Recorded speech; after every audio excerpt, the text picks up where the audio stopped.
लोकांना वाटतं की आमच्यावरती एखादी पिशाच शक्ती आहे, आमच्या घरामध्ये एखादी भूतबाधा आहे। आज विज्ञान अशा टप्प्यावरती पोहोचलेलं आहे की आपल्याला ह्या सर्व गोष्टी मानायच्या किंवा नाही मानायच्या याचा विचार आपल्याला करणं गरजेचं आहे। एखाद्या व्यक्तीला मान्य करतो की एखाद्या व्यक्तीला अशा बाहेरील बाधेचा, अशा पिशाच शक्तींचा त्रास असतो। मग आपली कल्पना असते की समोर आपण एखाद्या ज्योतिषा समोर जावं किंवा आम्ही गुरुजींसमोर जावं आणि गुरुजींनी काहीतरी फूक मारावी आणि ती पिशाच शक्तीचा संचार शरीरामध्ये व्हावा आणि ती शक्ती बाहेर काढावी। नाही, असं जर कधी असतं तर माता पार्वतीने हिमालयामध्ये जाऊन शंकराची प्राप्तीसाठी साधना केली नसती। अर्जुनाने सुद्धा साधना करून महायुद्धाची तयारी केली नसती। अनेक लोकांना, महाराष्ट्रातील अनेक लोकांना असं वाटतं की आमच्यावरती तांत्रिक अडचणी झालेल्या आहेत। आपण अनेक पॉडकास्टमध्ये सुद्धा सांगितलं की तंत्रशास्त्र हे इतकं सोपं नाही आहे की ते आपल्यावरती सहजरित्या होईल।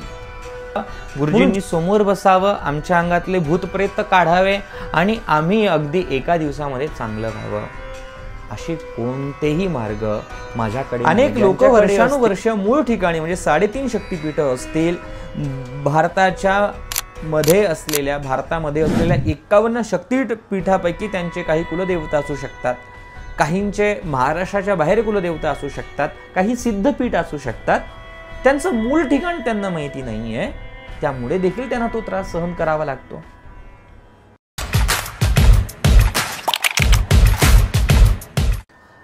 श्री गणेशाय नमः। शंकरं शंकराचार्यं केशवं बादरायणं सूत्रभाष्यं कृतं वन्दे भगवन्तः पुनः पुनः। गुरुर्ब्रह्मा गुरुर्विष्णु गुरुर्देवो महेश्वरा, गुरु साक्षात् परब्रह्म तस्मै श्री गुरुवे नमः। या देवी सर्वभूतेषु शक्तिरूपेण संस्थिता, नमस्तस्यै नमस्तस्यै नमस्तस्यै नमो नमः। श्री गुरुवे नमः। नमस्कार। आज खूप वेगळ्या विषयावरती तुम्हा सगळ्यांशी मला चर्चा करायची आहे। हा विषय जर कधी तुम्हाला समजला तर मला तरी असं वाटतं की भविष्यात येणाऱ्या ज्या काही आपल्या अडचणी आहे, संवादमध्ये ज्या काही आपल्याला अडचणी येतात त्या तुम्हाला समजू शकेल। या 12 वर्षाच्या काळामध्ये, अनेक वर्षांमध्ये अनेक लोकांशी भेटण्याचा, समजण्याचा मला वेळ मिळाला, तसा काळ आला आणि लोकांशी भेटत बोलत असताना, वेगवेगळ्या समस्येशी चर्चा करत असताना वेगवेगळे अनुभव देखील आले।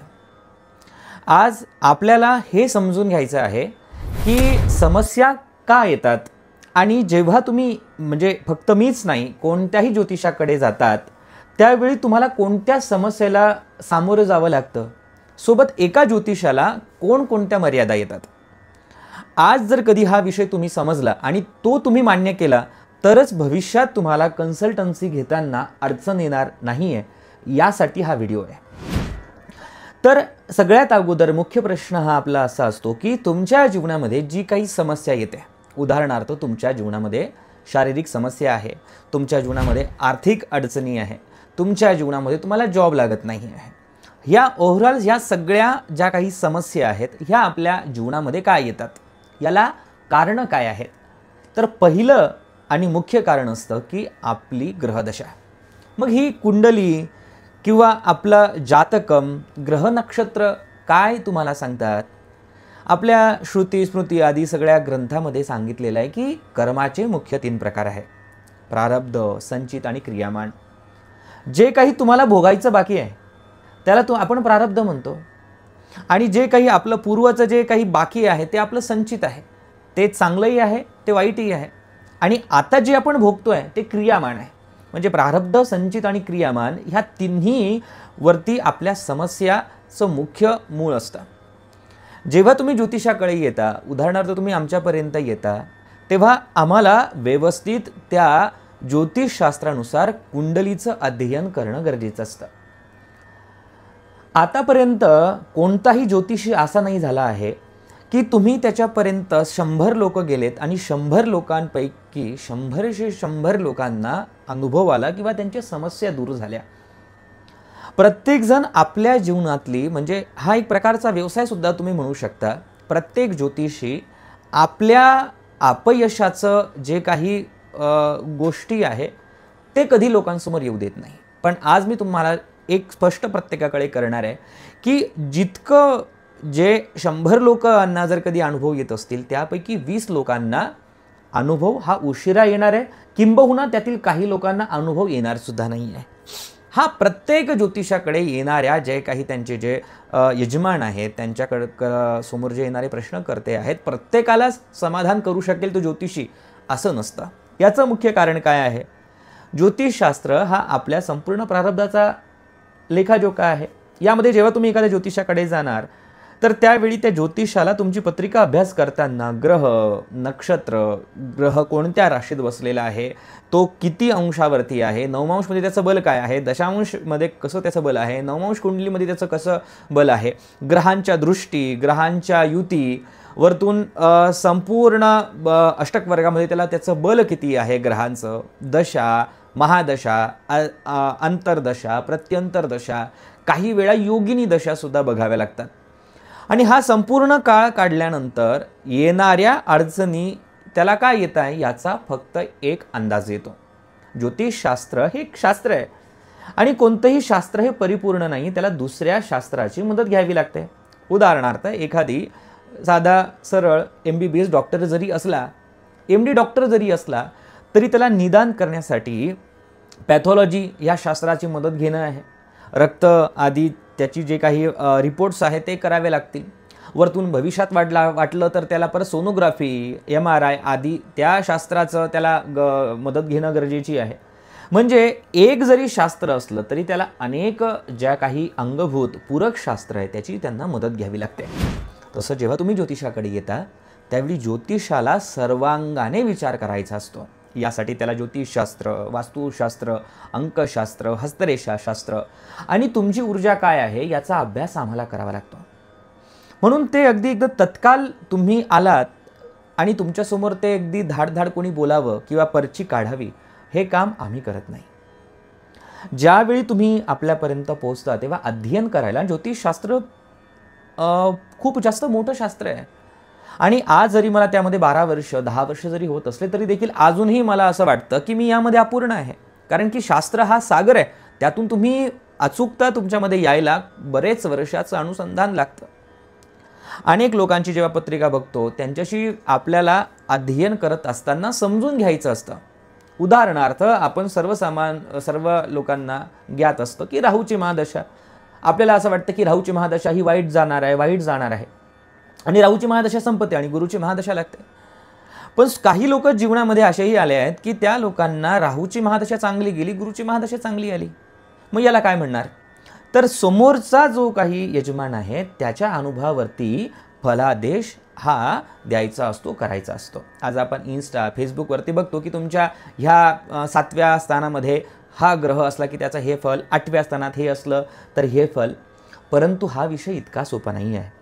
प्रत्येक ग्रहांच्या दशा, प्रत्येक ग्रहांच्या दृष्टी, त्यांचं बल, आधिक्य सर्व बघण्यानंतर एखादे फलादेश त्या ज्योतिषाला करावा लागतो. मुख्य ज्या काही समस्या येतात, जेव्हा तुम्ही एखादी समस्या घेऊन येतात, आज सर्व जे काही लोक आहेत त्यांना मुख्य समस्या कोणती आहे? तर आज आपण समजून घेऊ की आपल्याकडे आपल्या जीवनामध्ये ज्या समस्या येतात त्या कोणत्या येतात. मुख्य 3 प्रकारच्या समस्या यातून प्रत्येकाला जावं लागतं. किंबहुना माझ्यापर्यंत मी आज जितक्या लोकांना पाहिलं त्यांना त्या सर्व समस्या, जो काही 10 वर्षाचा जो अनुभव आहे ते ह्या 3 समस्यामध्ये आहे. पहिली जी समस्या आहे ती समस्या असणार आहे आर्थिक समस्या, की जो कोणी व्यक्ती आहे त्याचं एकतर नोकरीची व्यवस्था व्यवस्थित नसेल किंवा त्याचा जो काही व्यवसाय आहे त्याची उतरती कळा सुरू झालेली आहे किंवा त्याचा पैसा अडकलेला आहे, कर्जबाजारी झालेला आहे. ही आर्थिक समस्याला त्याला तोंड द्यावं लागणार आहे. तिसरी जी समस्या आहे ती आहे त्याचं रिलेशनशिप, म्हणजे त्याचं नातं, पती पत्नींचे नाते, मुलगा मुलगी, पुत्र पुत्री, आई वडील, आपले जे रिलेशन आहे त्यांचे नाते. म्हणजे उदाहरणार्थ मुलीचा विवाह कधी होणार, मुलाचा विवाह कधी होणार, किंवा विवाहामध्ये अडचणी येत आहेत, नवरा बायकोंच्या रिलेशनमध्ये अडचणी येत आहेत, भागीदारीचे अडचणी येत आहेत, ही समस्या. तिसरी प्रामुख्याने जी प्रत्येकाला भोगावी लागते ती म्हणजे शारीरिक समस्या. आजचा कोणता तरी आजार आपल्या भावाला, आपल्या बहिणीला, स्वतःला किंवा आपल्या मुलांना शारीरिक अशी काही विपदा येते की त्यातून तुम्हाला एकतर रोग आलेला आहे, कोणता तरी तुमच्या शारीरिक तुम्हाला पीडा होते आहे, डॉक्टरांनी ऑपरेशन सांगितलेले आहेत, किंवा ही जी साखळी आहे ही घरामध्ये आईनंतर मुलानंतर बहीण, बहिणीनंतर परत आई, या प्रत्येकांना ह्या साखळीमधून जावं लागतं आहे. प्रामुख्याने ह्या 3 समस्याला आपल्याला तोडून द्यावं लागतं. तर ह्या समस्येचं मुख्य कारण काय? उदाहरणार्थ आपण सगळ्यात अगोदर जर कधी आपण पाहिलं आर्थिक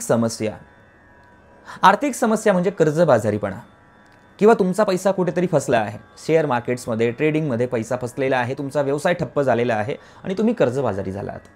ही समस्या घेऊन तुम्ही आमच्यापर्यंत आलात. तर समस्याचं निराकरण करताना असा कोणताही उपाय नाही आहे की तुम्ही उदाहरणार्थ तुम्ही एखादी रत्न धारण केलं, तुम्ही पूजापाठ केली, तुम्ही जे काही उपाय केले, त्यातून कोणताही देव तिथे प्रत्यक्षात प्रकट नाही होणार आहे. तुम्ही जे काही काम करत आहात त्या कामामध्ये तुम्हाला यश मिळणार आहे. तुम्हाला त्या कामामध्ये यश मिळालेलं नाही आहे म्हणून तुम्ही आज कर्जबाजारी झालेले आहात. म्हणून आपण जे काही उपाय करणार आहे त्यातून उदाहरणार्थ तुमच्या जीवनामध्ये 2 करोड रुपयाचं कर्ज आहे आणि तुम्ही अपेक्षा ठेवताय की अगदी 2 महिन्यामध्ये ते कर्ज दूर व्हावं आणि तुमच्याकडे इन्कम स्रोत तेवढा नाही आहे, तर ते कोणत्या आधाराने त्यावरती आपण कमेंट करावं. म्हणून ज्योतिष बघताना, समस्याचं निराकरण करताना ह्या समस्येला, ज्योतिषाला किंबहुना आम्हाला फेस त्या सगळ्या समस्या कराव्या लागतात. कर्जबाजारी तुम्ही झालेला आहात, त्याला अनेक कारणं असू शकतात. सगळ्यात मुख्य कारण तुमच्या ग्रहदशा, एखाद्या व्यक्तीला राहूची महादशा असेल, शनीची महादशा असेल, किंवा विपरीत प्रतिकूल अवस्थेत त्याची ग्रहदशा त्याचा फल देत असेल. हे पहिलं कारण. दुसरं कारण काय आहे की घरामध्ये असलेला पितृदोष. मग हा पितृदोष, अगदी कोणतं कर्मकांड करावं आणि पितृदोष अगदी मुळासकट निघून जावा असा कोणताही उपाय शास्त्रामध्ये वर्णन केलेला नाही आहे. का नाही केलेलं आहे? हे नित्यकर्म सांगितलेलं आहे. जसं स्नान आदी जसं आहे, रोज नित्य तुम्हाला स्नान करायचं आहे, तसं नित्य तुम्हाला पितरांचं तर्पण आदी तुम्हाला सांगितलेलं आहे. पण आज आपली धकाधकीचं आयुष्य आहे, कोणाला व्यवसायाला जावं लागतंय, कोणाला IT क्षेत्रात आहे, आपल्याकडून त्या गोष्टी होत नाही.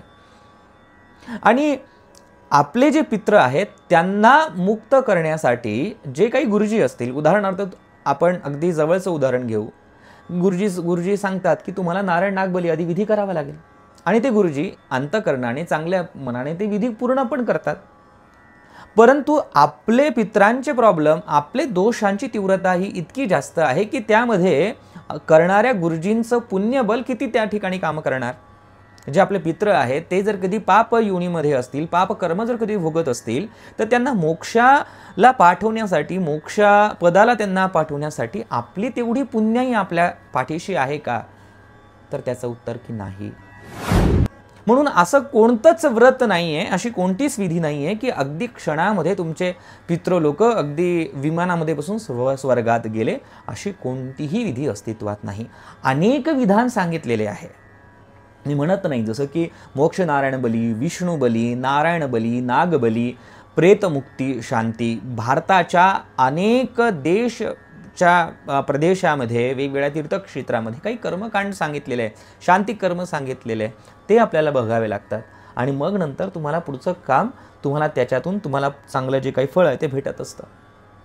त्यानंतर जी समस्या आहे, आर्थिक असेल, शारीरिक असेल, मानसिक असेल, रिलेशनच्या ज्या काही समस्या असतील, आपण जे काही अगोदर त्याचं वर्गीकरण केलं, ती कशामुळे उद्भवली? प्रथम मी सांगितलं की पित्रांचे प्रॉब्लेम, ग्रहदोष. तिसरं कारण काय आहे? तर तिसरं कारण असू शकते तुमची वास्तू. मग तुम्ही नैऋत्येला हे ठेवून द्या, तुम्ही वायव्येला एक टमुक वस्तू ठेवून द्या, ईशान्येला तुम्ही हा लाईट लावा. तर असे जे काही प्रयोग आहे, हे प्रयोग केल्यानंतर तुम्हाला इमिजिएटली रिझल्ट भेटत नाही, ही वास्तविकता आहे. कारण की प्रत्येक शास्त्राला एक मर्यादा आहे. उदाहरणार्थ जर कधी तुमच्या कमरेमध्ये गॅप आहे, तुमच्या पायामध्ये फ्रॅक्चर झालेलं आहे, तर तुम्हाला एक्सरे करावं लागणार आणि एक्सरे करण्यासाठी तुम्हाला त्या डॉक्टरांपर्यंत पोहोचणं गरजेचं आहे. तुम्ही घर बसल्या ऑनलाईन पद्धतीने एक्सरे नाही काढू शकत. एक्सरे काढल्यानंतर सुद्धा त्याला योग्य डॉक्टर त्याचं निदान करून तुम्ही कोणत्या मेडिसिन घेतल्या पाहिजे, फिजिओथेरपी काय केली पाहिजे, हे सगळं त्या तुमच्या असलेल्या रिपोर्टवरती डिपेंड आहे. तसंच वास्तुशास्त्र आहे. आपल्याला वाटतं की ईशान्याला देवघर करा, आग्नेयला किचन करा, नैऋत्याला बेडरूम करायचं, वावेला संडास बाथरूम करायची, म्हणजे वास्तुशास्त्रानुसार आम्ही घर बांधलं. पण हे सत्य नाही आहे.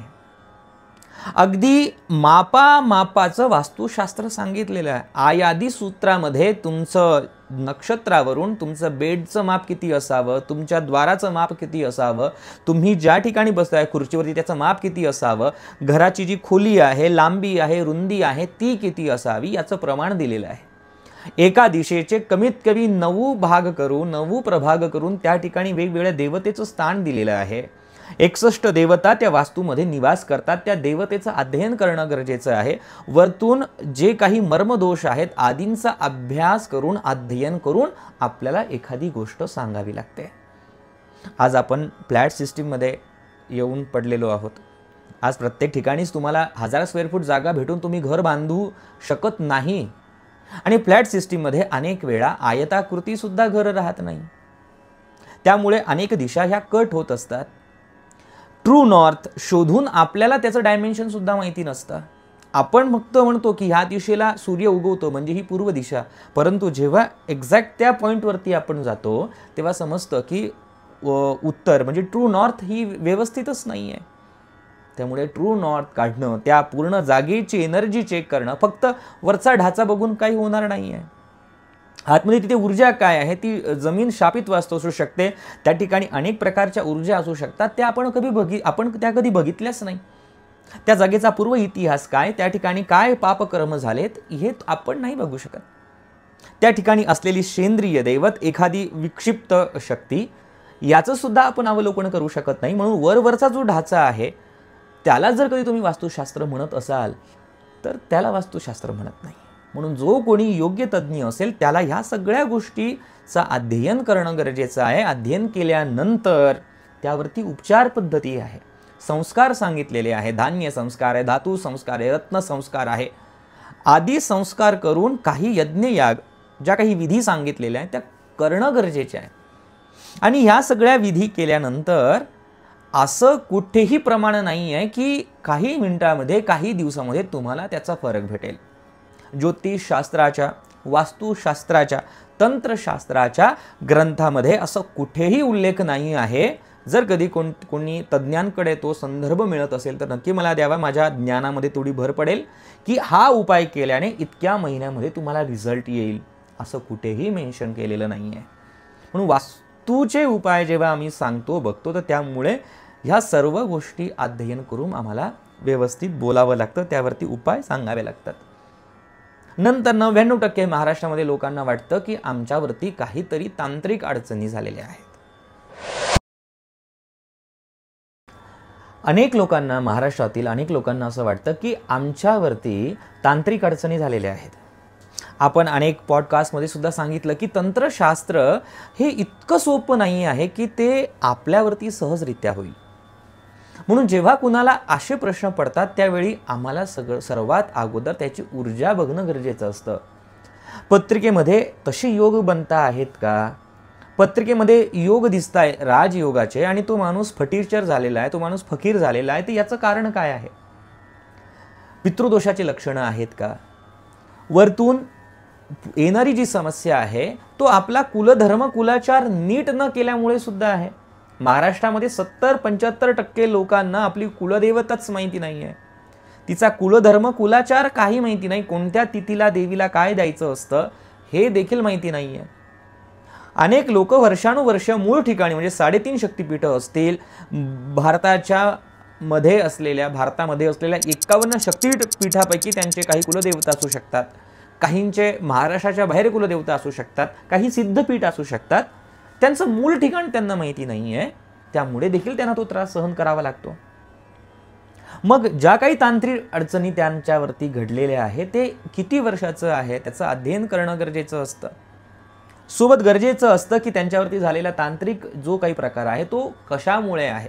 उच्चाटन प्रयोग केलेला आहे का, मारण प्रयोग केलेला आहे का, शाबर प्रयोग केलेला आहे का, शत्रू निवारण प्रयोग केलेला आहे का, किंवा स्मशानबाधा झालेली आहे का, इस्लामिक प्रयोग केलेला आहे का, गंधी विद्यासारखा प्रयोग केलेला आहे का, खाण्यात दिलेला आहे का, मंत्रवलेलं आहे का, वस्त्रावरती केलं आहे का, शरीराच्या अंगावरती केलेलं आहे का, या सर्व गोष्टींचं अध्ययन करावं लागतं. आणि ही सर्व अध्ययन करत असताना एका ज्योतिषाला किंबहुना मला सर्वात मोठी समस्येला या समोर उभी असते की आपल्याला कायद्याच्या कचाट्यात राहून या सगळ्या गोष्टी करायच्या आहेत. संविधानाने घालून दिलेल्या ज्या मर्यादा आहेत त्या कधीही ओलांडता कामा नये. म्हणून ह्या सर्व गोष्टींचं अध्ययन आम्हाला करावं लागतं. त्यानंतर एखादं जी काही अडचणी, जी काही समस्या आहेत त्याचं आपण त्या कारणावरती आपण बरोबर त्या कारणावरती आपण पोहोचतो. अनेक लोकांना शारीरिक आजार असतात, पत्रिकेमध्ये तसे योग असतात आणि लोकांना वाटतं नाही आम्हाला तांत्रिकच अडचणी केलेली आहे. ज्या कुणाला तांत्रिक अडचणीचा संभावना वाटत असेल त्यांनी एक विचार करावा की आपलं नुकसान होऊन दुसऱ्याला काही फायदा होणार आहे का. आपल्या घरामध्ये किंवा आपल्याला वाटतंय की आमच्यावरती तांत्रिक अडचणी केलेली आहे आणि कोणाला त्याचा फायदाच नाहीये, तो माणूस करेल कशाला. म्हणून ह्या सर्व गोष्टींची आपल्याला व्यवस्थित विचार करायचा असतो. शारीरिक जी काही अडचणी आलेली आहे ही शारीरिक अडचण तुम्हाला दूर करण्यासाठी अनेक मार्ग सांगितलेले आहे. आपण योग करत नाही, आपण प्राणायाम करत नाही, आपला आहार व्यवस्थित नाही, आपला विहार व्यवस्थित नाही, आपलं दिनचर्या व्यवस्थित नाही, आपण जे खातो आहे ते लिमिटेड नाही आहे, आपलं खाण्याचा जो क्रम आहे तो चुकतो आहे, आपल्याला ज्या काही ट्रीटमेंट सांगितलेल्या आहेत त्या आपण पूर्णपणे करत नाही. आयुर्वेदिक असतील, होमिओपॅथी असतील किंवा अन्य ज्या काही नॅचरोपॅथी वगैरे असतील त्यासुद्धा आपण पूर्ण करत नाही. फक्त मेडिसिन घेतली, गोळी घेतली म्हणजे रोग जाणार आहे का, की तर नाही. त्याला जे दिलेलं जे पथ्य आहे, जो आहार आहे, तो विहार आहे, ज्या काही शारीरिक मर्यादाला सांभाळून जे काही योगासनं आधी जे काही दिलेले ते आपण करतो का, ते नाही करत. मग तुम्ही गोळी खाल्ल्यानंतर तुम्हाला रिझल्ट कसा भेटणार, तर नाही भेटणार. म्हणून शारीरिक जेव्हा समस्या येते त्यामुळे ज्योतिषाला देखील ती मर्यादा येते. असा कोणताच मंत्र नाही आहे, असं कोणतंच रत्न नाही आहे, असली कोणतीच पूजा नाही आहे की ती पूजा केल्यानंतर सर्व काही मिटून जाणार. ही सर्व अंधश्रद्धा आहे.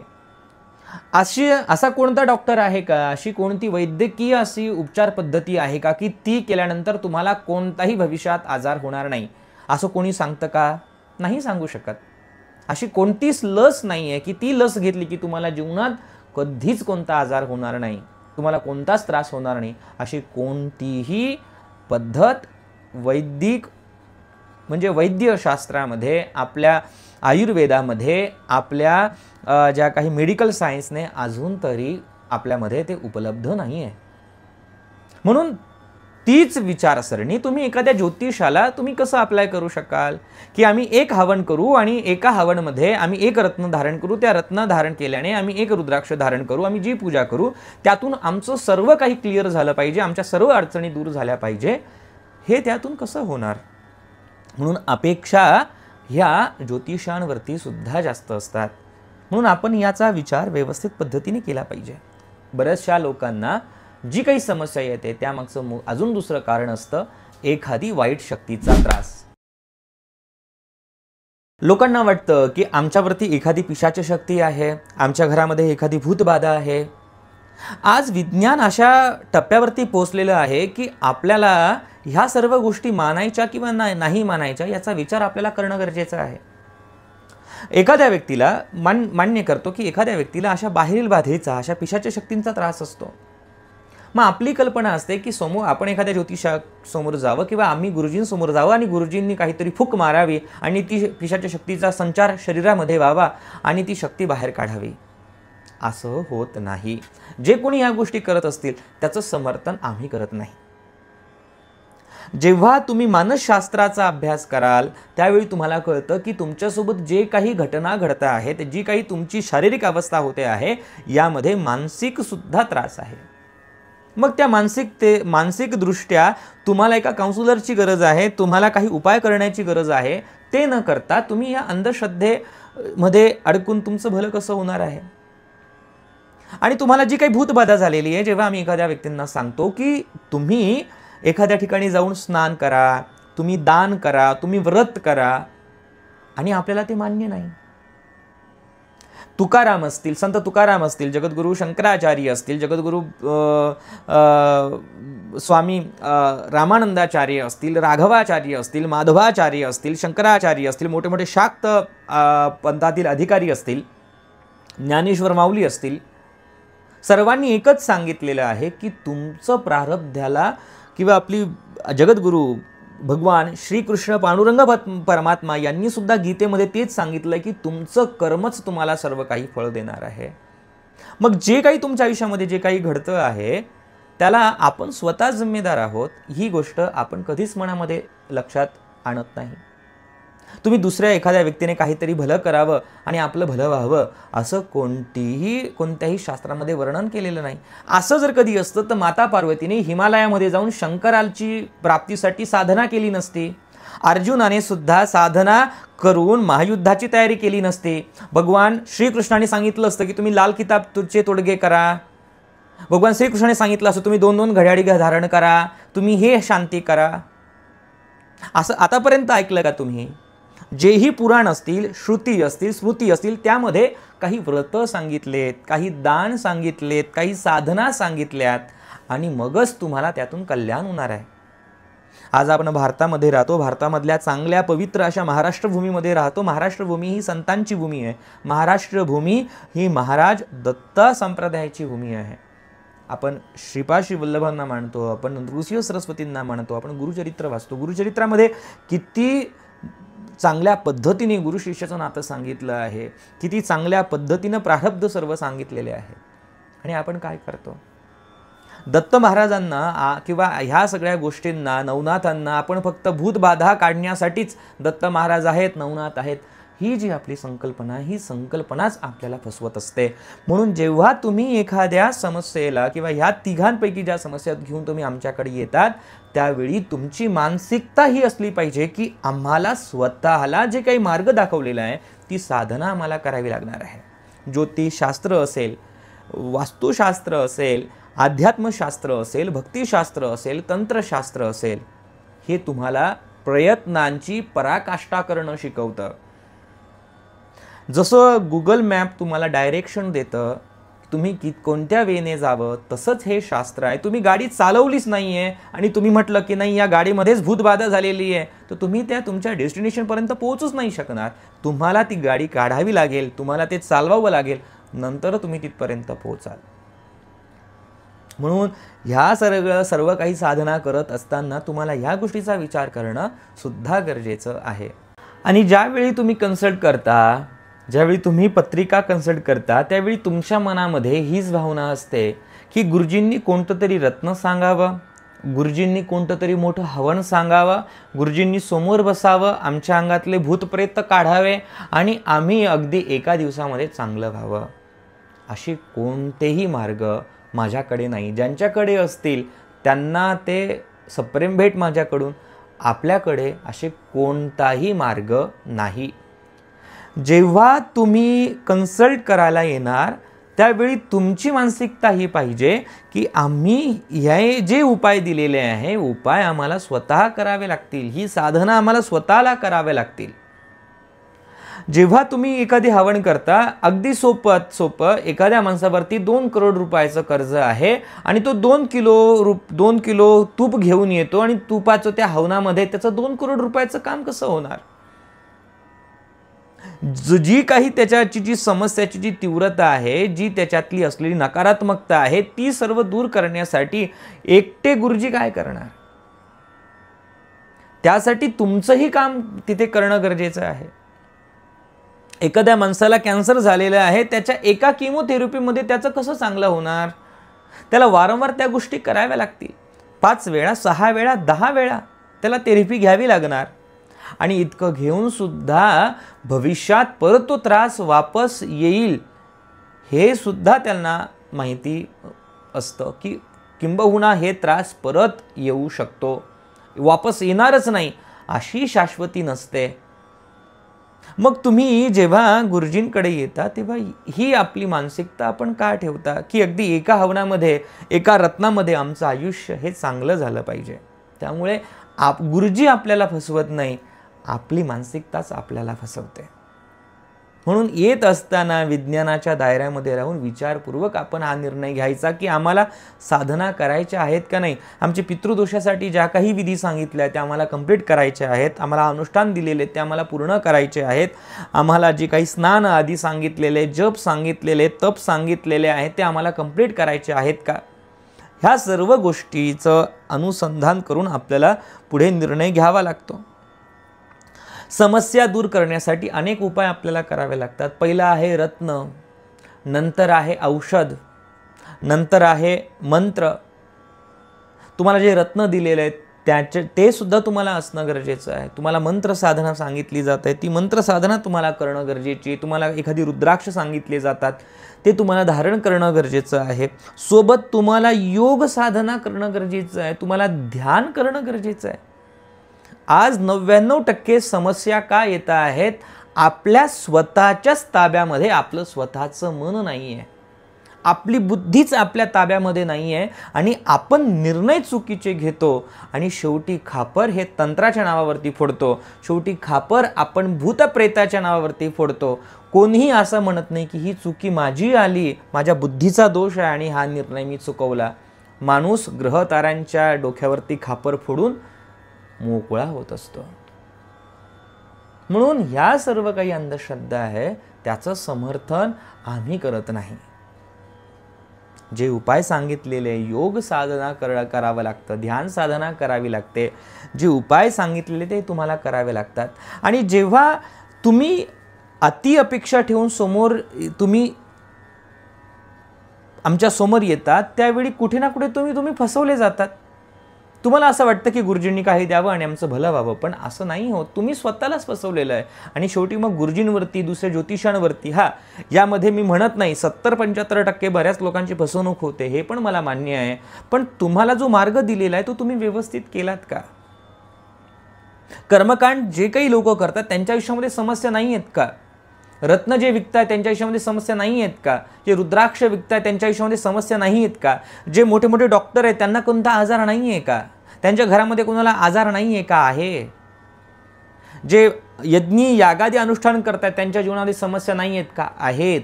जे मोठे मोठे महाराज आहेत, मोठे मोठे तथाकथित गुरुवर्य आहेत, तथाकथित मोठे मोठे गुरु आहेत, महाराज आहेत, स्वामी आहेत, त्यांच्या आयुष्यामध्ये समस्या नाहीत का. आहेत. प्रत्येकाला कसोटी देऊन तो त्या पदापर्यंत पोहोचलेला आहे. म्हणून कर्माच्या ह्या सगळ्या फेऱ्यामध्ये शॉर्टकट हा होत नाही. म्हणून आपल्याला व्यवस्थित साधना करणं गरजेचं असतं आणि तेव्हाच तुम्हाला त्याचं सगळं काही जे फल आहे ते भेटतं. जेवढी मर्यादा तुम्हाला आहे तेवढी मर्यादा आम्हाला सुद्धा आहे. जेव्हा आम्ही अनेक उपाय करतो, उदाहरणार्थ वास्तुबली असेल, त्या वास्तूमध्ये आम्हाला काही हवन करायचे असतात, सुदर्शन होमा असतील, प्रत्यंगिरा होम असतील, नरसिंहा होमा असतील, दशमहाविद्यांचे होम असतील, बगलामुखीचं हवन असेल, या सगळ्या गोष्टी स्टेप बाय स्टेप करावे लागतात. आणि त्याला अनेक म्हणजे समाजसेवा एक वेगळं कार्य आहे आणि हे तुमचं जे काही अडचणी आहे ही वेगळी आहे. तुम्ही असा प्रश्न विचारत नाही आहेत समोरच्याला किंवा आम्हाला तुम्ही असा प्रश्न विचारत नाही आहे की जगाचं कल्याण कसं होईल. तुम्ही हा प्रश्न विचारत नाही की माझं स्वतःचं आत्मकल्याण कसं होईल. तुमचा प्रश्न असतो की माझा बँक बॅलन्स कसा वाढणार. आणि बँक बॅलन्स वाढवण्यासाठीच तुम्ही स्वार्थासाठी गुरुजींकडे येतात, तुम्ही ज्योतिषांकडे येतात आणि नंतर जेव्हा एखादी काम्य प्रयोग करायचा असेल त्याला विशिष्ट द्रव्य लागतं, त्याला हवन सामुग्री लागते. गुरुजींचा वेळ असेल, कोणतेही गुरुजी असतील त्यांचा वेळ असेल, त्यांचं संपूर्ण आयुष्य यावरती डिपेंड आहे. तुम्ही स्वतःच्या फायद्यासाठी तुमचा जो काही पैशाचा लॉस झालेला आहे, आर्थिक नुकसान झालेलं आहे, शारीरिक जे काही दोष झालेला आहे त्यातून तुम्हाला रिलीफ भेटण्यासाठी तुम्ही या सगळ्या गोष्टी करत आहात. तर तुम्हाला त्यासाठी काही ना काहीतरी दक्षिणा तिथे द्यावी लागते त्या गुरुजींना. आणि ते अगदी एकदार दिलं, एकदार केलं आणि झालं असं नाही आहे. वेगवेगळ्या थेरपी जशा असतात तशा ह्या एक प्रकारच्या स्पिरिच्युअल थेरपी आहेत. त्यातून तुम्हाला जावं लागतं, तेव्हा कुठे तुम्हाला फल भेटतं. आणि जेव्हा आम्ही शॉर्टकट सांगतो की तुम्ही असं कोणताही कर्मकांड आधी आपण भविष्यात बघू, तुम्ही साधना करा, तेव्हा आपल्याला ते पचत नाही, तेव्हा आपल्याला त्याचे त्रास होतात. मग माणसाचे जे काही मनातले भ्रम आहेत तेच ॲक्टिव्ह होतात. नाही साधना केल्यानंतर मला भीती वाटायला लागली, साधना केल्यानंतर माझं उलटं व्हायला लागलं, मला साधना करण्याची इच्छा होत नाही, मला साधनेला बसण्याची इच्छा होत नाही, मला मंत्र केल्यानंतर त्रास होतो, मला इथे खाज सुटते, मला छातीत दुखतं. हे सर्व काय आहे? हे सर्व मनाचे खेळ आहेत. मन एव मनुष्यानां कारणं बंधमोक्षयोः. माणसाचं मनच त्याच्या बंधनाला कारक आहे, त्याच्या मोक्षाला कारक आहे.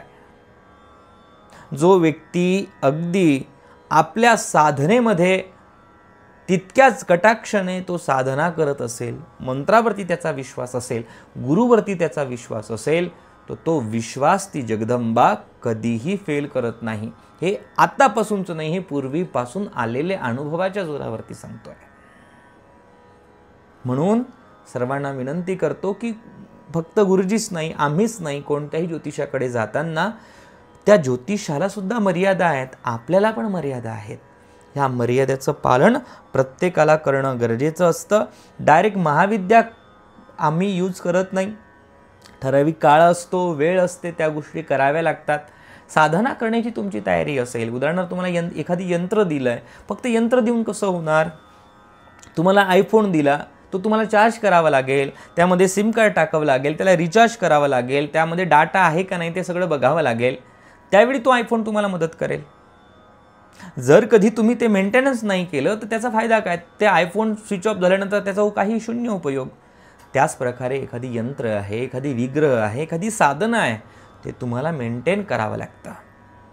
आणि जर कधी ते आपण करत नाही, त्यावेळी आपण ज्योतिषाला ब्लेम करतो, आम्हाला ब्लेम करतात. हा ब्लेम किंवा आपण कोणालाही चमत्काराची ग्वाही देत नाही. चमत्कार केव्हा होतो? ज्यावेळी तुमच्या मनावरती तुमचं कंट्रोल आहे, तुमच्या मनावरती तुमचा ताबा आहे, तुमचा साधनेवरती विश्वास आहे आणि साधनेनेच तुमच्या जीवनामध्ये चमत्कार हे घडत असतात. म्हणून हे जे काही टोणे टोटके, इकडे हे टाका, तिकडे ते फेका, इकडे हे बांधा, इथे भूत काढतात, इथे याची सवारी येते, ह्या ज्या काही सगळ्या कल्पना आहे, कोणालाही बंधन नाही, कोणाचाही विरोध नाही, पण त्या करत असताना विवेकबुद्धी ठेवून तुम्ही त्या ठिकाणी गेलं पाहिजे. आमच्याकडे पण विवेकबुद्धी ठेवून तुम्ही आलं पाहिजेत. आणि देवादिकांना आपण असं बंदूक दाखवून किंवा तलवार त्यांच्या मानेवरती ठेवून बोलू शकत नाही की ह्या व्यक्तीने हवन केलेलं आहे, या व्यक्तीचं काम इतक्या वेळेमध्ये झालं पाहिजे, असं नाही होत. आपला काळ, आपला वेळ हा वेगळा आहे आणि त्या दैविक शक्तीचा काळ हा वेगळा आहे. कोणतेही यज्ञयाग माणसाच्या जीवनामध्ये फेल ठरत नाही. हा विलंबाने का होईना ते त्याचं फल देत असतं. म्हणून कोणत्याही गुरुजींना, कोणतेही यज्ञयाग विधी करणाऱ्या गुरुजींना दोष देऊ नका. काही लोक असतातही, जसे चांगले तसे वाईटही आहेत, पण आपली सतर्कता, आपले बुद्धिचातुर्य हे या ठिकाणी वापरणं खूप गरजेचं आहे. म्हणून कन्सल्ट करताना, आमच्यापर्यंत पण येताना तुम्ही सद्बुद्धीचा वापर करून यावं. आम्हाला तुम्ही देवही समजू नका आणि आम्हाला तुम्ही राक्षसही समजू नका. अति अपेक्षा ठेवून येऊ नका. साधना करण्याची तयारी असेल, यज्ञयाग असतील, जे काही उपाय असतील, जसं ज्या पद्धतीने सांगितलं असेल, निश्चय असेल की आपल्याला गुरुजींनी जे सांगितलेलं आहे ते करायचं आहे. अगदी एका महिन्यामध्ये तुम्ही गुरुजींशी कन्सल्ट करणार, लगेच दुसऱ्या महिन्यामध्ये दुसऱ्या ज्योतिषाकडे जाणार, त्यामध्ये फल कसं येणार? एक साधे सब सदे, सब साधे सब जाय. प्रत्येक ठिकाणी थोडं थोडं करत असाल तर यामध्ये तुम्हाला तुमची बौद्धिक पातळी सांभाळणं खूप गरजेचं आहे. यामध्ये तुम्हाला कन्फ्युजन होईल, तुम्हीच भ्रामक विचारामध्ये राहणार. म्हणून आपल्यापर्यंत येताना तुम्ही ह्या सर्व गोष्टींची काळजी घ्या. विचारपूर्वक पूर्ण व्हिडिओ बघा, समजून घ्या आणि मगच तुम्ही कन्सल्ट आम्हाला करा. आणि ह्या सर्व करत असताना श्रद्धा असणं खूप गरजेचं आहे. म्हणून जी काही मंत्र साधना आधी तुम्हाला दिली जातील त्या साधनेचं योग्य पद्धतीने त्याचं अनुसंधान करा. ज्या काही कुलदेवतेचे उपाय सांगितले जातात, स्नानाचे उपाय सांगितले जातात, तीर्थक्षेत्री काही कर्मकांड सुचवले जातात, काही रत्न असतील, काही विशिष्ट प्रकारचे विग्रह असतील, त्याची साधना तुम्हाला आम्ही बेस्ट ऑफ बेस्ट देण्याचा प्रयत्न करतो. पण किती ते तुम्हाला रिझल्ट देईल हे तुमच्या श्रद्धेवरती आणि प्रारब्धावरती डिपेंड आहे. आम्ही फक्त चांगलं देण्याचं काम करणार आहोत. म्हणून कोणतेही ग्वाही, कोणतेही चमत्कार, कोणताही जादूटोणा आपण मान्य करत नाही. आपण फक्त साधनेला आणि शास्त्राला मानतो. तस्मात शास्त्र प्रमाणम तेच शास्त्र प्रमाण आहे. शास्त्रामध्ये जे वर्णन केलेलं आहे, जो गुरुवर्यांचा गुरु परंपरेमध्ये अनेक शिष्य लोकांना अनेक एवढ्या 12 वर्षामध्ये जितकेही यजमान आले, जितकेही लोक समस्या घेऊन आले, त्यांच्यावरती जे जे अनुभव घेतले त्यानुसार हे उपाय दिलेले असतात. कोणाला उशिरा फळ मिळाले, कुणाला लवकर मिळाले, कुणाला अजूनही मिळालेले नाही, हे त्याच्या प्रारब्धावरती आहे. हे समजून तुम्ही आमच्यापर्यंत नक्की पोहोचण्याचा प्रयत्न करा. श्री गुरुदेव दत्त. श्री मात्रे नमः. ह्या व्हिडिओमध्ये जर कधी कुणाला काही वाटलं असेल तर मी त्यांचं क्षमा याचना करतो, पण सतर्कतेनं, सावधानतेनं समजून घेण्याचा प्रयत्न प्रत्येकाने करावा. श्री गुरुदेव दत्त. जय श्री कृष्ण.